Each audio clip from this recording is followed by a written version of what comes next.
Buena gente, ¿cómo están? Estoy aquí ahora en la última carrera de la Copa Ciclocross Chile, o algo así, Copa Chile Ciclocross, no me acuerdo cómo es el orden. Acaba de terminar la carrera, corrí, di pena, pero no importa, la cosa es que terminé la carrera y eso es lo importante. En este video tenía ganas de hacer una cuestión súper puntual, que es hablar de como las cosas que más odio o detesto del ciclismo. Puede ser, no sé, pues, cosas mecánicas, cosas estéticas, cuánta cuestión más. Pero son como cosas relacionadas al ciclismo que se han hecho muy masivas, por ejemplo, y que uno las ve desde otra perspectiva y es como, puta, qué cacho esa wea, ¿por qué inventaron eso? Así que tengo una lista de esas cosas, pues, y se las quiero comentar. Vamos a ver cuáles son esas cosas que al menos yo, en mi caso, como Ignacio Tío Chaya, detesto más sobre el ciclismo. Vamos a verlo.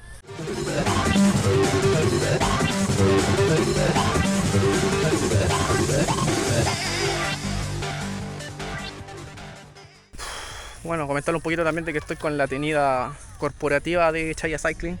Estoy hasta con la bicicleta, con todo moradito, cuánta cosita bonita, casco tornasol, tricota obviamente, y por supuesto un cap, todo tope de Chaya. Y bueno, las cosas, son 10 cosas al menos que yo tengo en mente. Vamos a partir por la primera. Puta, ¿sabes qué? Una de las cosas que más me cargan del ciclismo actual es la cantidad de estándar de motores que existen actualmente en el mundo del ciclismo. Puta, antes era todo más fácil porque los cuadros tenían hilo y chao, lo único que tenéis que saber era qué tipo de hilo. Podría ser hilo italiano, podría ser hilo inglés o VSA, que es el más común al día de hoy. Y algunos casos raros como un hilo francés, un hilo suizo, pero eso ya eran bicicletas demasiado escasas. Al final lo más importante era el hilo VSA y el italiano en segundo plano. Pero resulta que hace, puta, ¿dónde habrá sido? 2000 y algo de haber sido, acá donde se le empezó a ocurrir inventar el VB30. Si no conocen el motor VB30, es un motor para un volante con eje de 30 milímetros de diámetro. Y este motor requiere obviamente un rodamiento distinto y una caja de motor más ancha y todas esas cosas. Y a partir de esto ya empezó a quedar la cagada adelante. Empezaron a aparecer los VB30A, los PF30, los VB386, el VB86. Y puta, weón, han aparecido tanta wea rara que más encima no se ponen de acuerdo con la nomenclatura. Entonces para uno el VB30 hace referencia a los 30 milímetros del diámetro del eje. Pero el VB86 hace referencia al ancho de la caja, que es de 86 milímetros. El VB386 Evo es una mezcla entre VB30 y caja 86 de ancho. Entonces, bueno, es un wea horrible. Entonces eso al menos yo creo que es lo que más detesto del ciclismo actual. En segundo lugar, puta, no sé por qué hay algunas marcas como Giant y Canyon, al menos por lo que sé, que tienen espigas de la horquilla de una medida poco convencional. Las bicicletas actuales, la mayoría son de espiga de 1 pulgada 1/8, donde va la T, y abajo puede ser ya sea recta o cónica. Pero la cosa es que la parte donde va la T es siempre de la misma medida, 1 pulgada 1/8.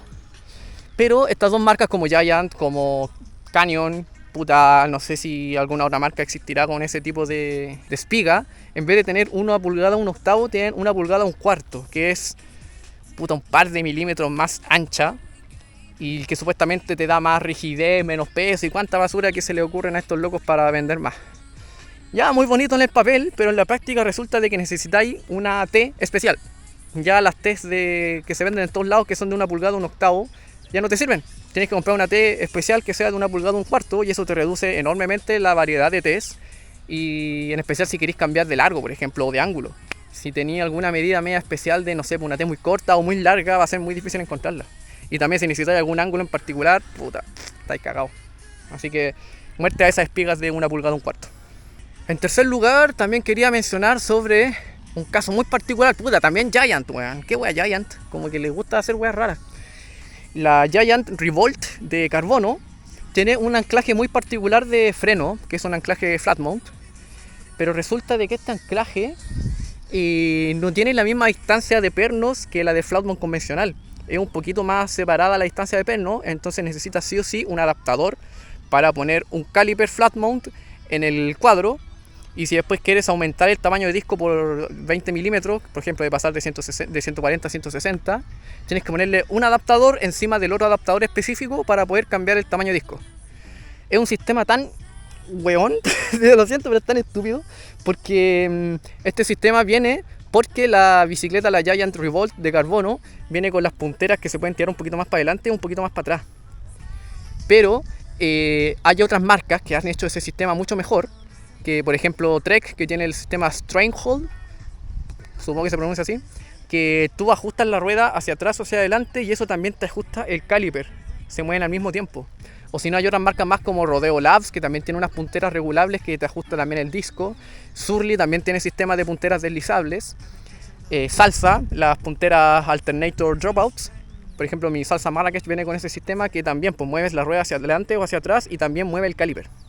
Pero la Giant Revolt, en vez de tener eso de que se mueva al mismo tiempo el caliper con la puntera, tiene el sistema del adaptador, que supuestamente tienes que poner el adaptador y después no sé si tenéis que girarlo o ponerle otro adaptador encima, pero la weá es que es una estupidez porque necesitáis un adaptador sí o sí para poder cambiar de tamaño de disco. No tiene el sistema de que el caliper se mueva al mismo tiempo que la puntera. Entonces, bueno, yo cuando lo vi fue como qué horrible esta weá. Como que hicieron su propio estándar y es una estupidez. Así que muerte a Giant por segunda vez. El cuarto punto sería sobre los frenos flat mount en sí. No necesariamente específicamente con la Giant Revolt, sino que con los frenos en sí, flat mount. Encuentro que tiene sentido la lógica de poner un freno que tenga el hilo en el freno en vez de que tenga el hilo en el cuadro o en la horquilla, porque si te llegas a echar el hilo de la horquilla o del cuadro con el sistema post-mount, que es el clásico, puta, es muy difícil repararlo con helicoil o hacer un hoyo más grande, un hilo más grande, es un cacho.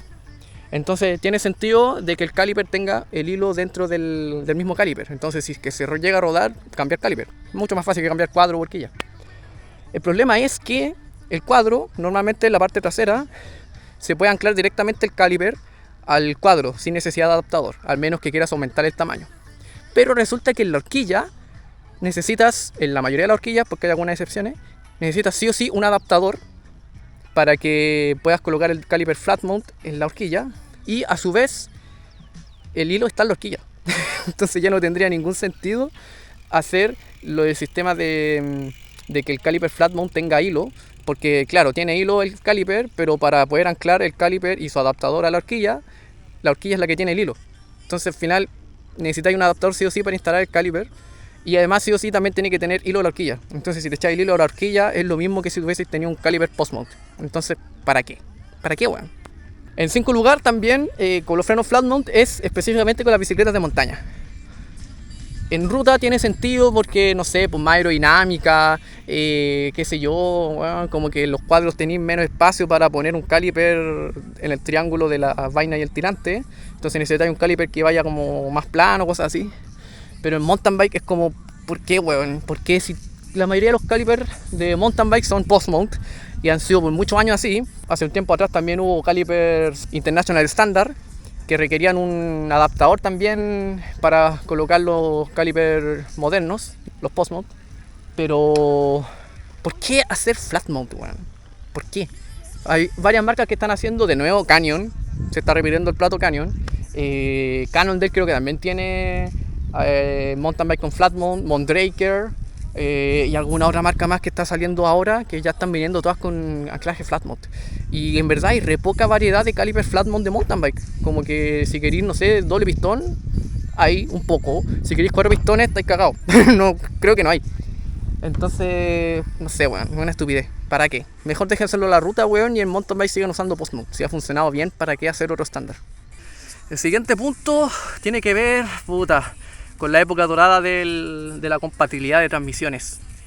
Hace unos años atrás, cuando estaban todavía las transmisiones de 9 velocidades, era todo compatible entre sí en mountain bike y en ruta, al menos en Shimano. Que acá en Chile al menos la mayoría usa Shimano, en especial en gamas de 9 velocidades o menos.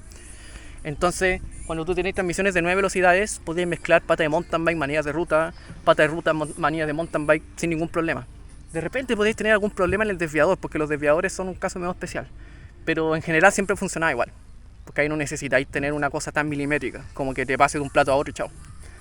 Pero resulta que después de que llegaron las 10 velocidades, En Shimano al menos se fue todo al carajo la compatibilidad. Entonces si tú querías poner un piñón 1176, que en esa época no había más que eso, y queríais usarlo con manillas de ruta de 10 velocidades, no podíais ponerle una pata de 10 con manillas de 10 porque eran incompatibles. Tenéis que ponerle una pata de 9. Y ahí ya empezó todo el asunto de la mezcla de ponerle pata de 9 con transmisión de 10, que en la pata de 9 no tenéis bloqueo, entonces no podéis usar el bloqueo con un camino muy malo. Y al final ahí se empezó a ir como un poquito al carajo ya toda la compatibilidad, y ahora con 11 y 12 ya también se fue todo al carajo. Al menos hay algunas marcas que están haciendo las cosas bien, como Microshift, que está sacando sus transmisiones de 9 y 10 velocidades compatibles con ruta y mountain bike.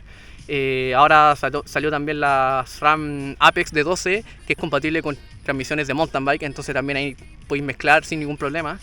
Pero en general ya como que no es tan fácil combinar, pues. Necesitáis saber muy bien si es que sirve o no sirve para poder seguir la combinación de pata de mountain bike, manilla ruta y piñones grandes, por ejemplo. No sé en qué número voy, pero la siguiente tiene que ver con medidas de tubos de asiento y de collerines. Normalmente las bicicletas más antiguas, en especial las que son de acero, tenéis tanta medida rara, desde las más delgadas que son 25.4 milímetros hasta de 30.9, no sé cuál es la medida en verdad, pero teníais de 0,2 en 0,2 milímetros. Entonces de repente tenéis una bicicleta que tú juráis que era tija 25.4, le ponéis la tija 25.4, pero resulta que no era 25.6.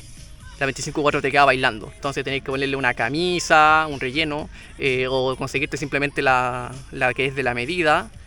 Y es una paja, porque todas las bicicletas antiguas de repente tienen medidas tan raras: 25.8, 26.6. La más común es 27.2. Y entre comillas, la que después lo sigue de común es la 26.8. Pero también hay medidas entre medio que son de 0,2 en 0,2 milímetros, y eso es una paja. Y también eso ocurre con los collerines. Por ejemplo, mi Trek 8500 debería tener un collerín 34.9, porque la tija es 31.6. Entonces lo que corresponde entre comillas, si la tija es 31.6 y el cuadro es de aluminio, debería ser de 34.9. Pero resulta que no es 34.9 porque a Trek se le ocurrió hacer un poquito más ancha la parte del collerín, y en vez de 34.9 es 36.4. Una medida específica de Trek porque sí, porque Trek le gusta hacer como sus propias medidas y qué sé yo, propietario. Entonces también pasa eso con los collerines y es una paja. Otro punto más, que creo que voy como en el 8, bueno, ahí voy a poner cuál es que al menos en mecánica, sería todo más bonito si es que todos los pernos fueran de la misma medida o similares, porque me ha pasado mucho que las Test Thompson vienen con unos pernos súper chiquititos. Tienen una razón, eso sí, porque las Test Thompson y las tijas y todas esas cosas tienen las tolerancias súper milimétricas. Entonces, si tú haces un sobreapriete de un perno, te puedes echar la T, ¿cachai? Se te puede fisurar, etc. Entonces, para evitar eso, Thompson hace unos pernos que son de M3, creo que son de 3 milímetros para la llave Allen, para evitar el sobreapriete. Entonces tiene sentido, porque si le ponía un perno de 5 o 6 milímetros de llave Allen, la apretáis mucho y cagó. Así que tiene sentido. Pero resulta de que de repente hay tanta variedad en distintas partes de la bicicleta que la T adelante, por ejemplo, tiene ya pernos de 3 milímetros de llave Allen, donde va la espiga es de 4, la araña de arriba es de 5, y si es una araña de carbono, el perno que va por dentro, no sé, es de 6 milímetros. Y después tenía otros pernos más, en las caramayolas de repente son de 3, de 4, de 5. Y bueno, ¿por qué no estandarizar todo eso? Tenéis que andar moviendo de una llave para otra porque, esta llave no es la otra. Bueno, una paja. ¿Por qué? Se puede arreglar súper fácil eso. Y también relacionado con pernos, que sería otro punto aparte, es la llave de estrellas o Torx. No sé por qué existen esas llaves. Probablemente tienen su significado, así su razón de ser, de, no sé, pues son más difíciles de rodar o qué sé yo. Pero cada vez que yo uso una llave de estrellas o Torx, no sé cuál es la diferencia o si es lo mismo, como que primero me cuesta que entre en el perno, como que tengo que presionarlo bien para que no se me salga la weá. Y también normalmente las llaves de Torx son chiquititas, entonces no es como que le pueda hacer mucha fuerza. Y lo otro pajero también es que si tenéis llave de torque, también es más complicado tener una llave de torque que tenga la cabecita para estrellas, para Torx. Entonces como que, no sé, bueno, como que tengo sentimientos encontrados con eso y nunca me han gustado. He visto, por ejemplo, que los discos siempre vienen con llave de estrella, pero hay algunos que vienen con llave Allen, y encuentro que los de llave Allen son mucho mejores. No sé, bueno, lo podía apretar mejor, es mucho más fácil tener una llave Allen que una llave de estrella. Entonces no sé, weón. Y más encima la T que tengo acá, esta weá viene con llave de estrella por acá. Y acá también viene con un perno acá y los otros dos pernos por acá de estrella. Pero no es un T25, es un T22,5 creo que, no sé, una media mierda. Entonces, weón, ¿por qué? ¿Por qué? Y ya para ir terminando, creo que es la 10, no estoy seguro. Son los frenos cantilever antiguos, pero no cualquier freno cantilever, sino que los que tenían patines con vástago.